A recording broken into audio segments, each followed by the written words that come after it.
Since the on-court scuffle, where Cunningham defended Clark and drew a flagrant 2 foul and ejection, her Fever jersey sold out at the team store, proof her enforcer play caught fire with fans. She's also exploded on social media, adding over 200,000 Instagram followers and surpassing Caitlin Clark in jersey sales rankings. Yeah, it's cool. It's funny what kind of people are attracted to. I'm just trying to keep the main thing. The main thing is that's basketball, trying to win games, sticking up for my teammates. And that's all part of it. I think all that stuff it's fun and whatnot, but at the end of the day, we need to win some basketball games. So if I remember last year after that 2-week training camp that Nate took you all out of town for the bonding, but everybody commented on the energy that Sophie brought, whether it was Tosh coming in meeting you or just other people. Have you, now being one of the new ones here, but you're someone who likes to bring the energy, whether we just saw what we saw, but regardless, can you just talk about that?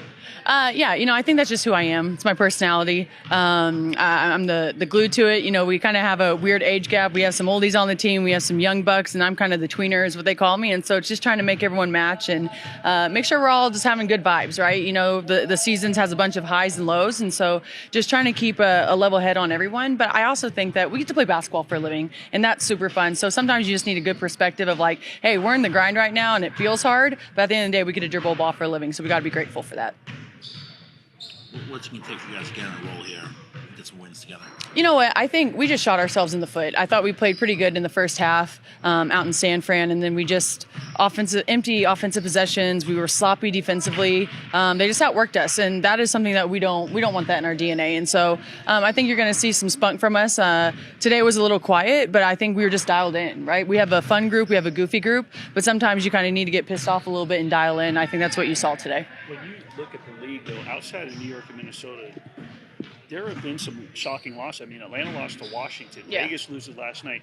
How good is this league top to bottom right now when you look at it as a whole? No, well, that's what I was going to say is, kind of coming in before anyone played, you thought that some teams weren't going to be as good as they are. But this year, teams are good. And the rookies are tough. The squads that teams have put together, you have to bring your A game every single night or else you're going to get beat. I mean, you just saw that when we played San Fran. And so it's a credit to our league. There's a lot of great players who are still not in the league. And so you see the W growing and a bunch of really great athletes. But at the end of the day, you got to win a ball game and come focus every single night.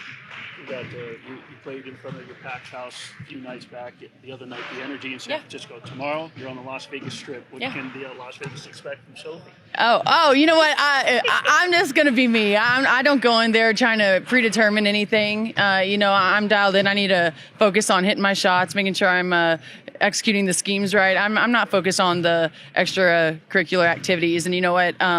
During that, it was just part of the game. I think the refs had a lot to do with that. It was a build-up for a couple of years now of them just not protecting, the star player of the WNBA. And so at the end of the day, I'm going to protect my teammates. That's what I do. And I'm a team player, so it's all good.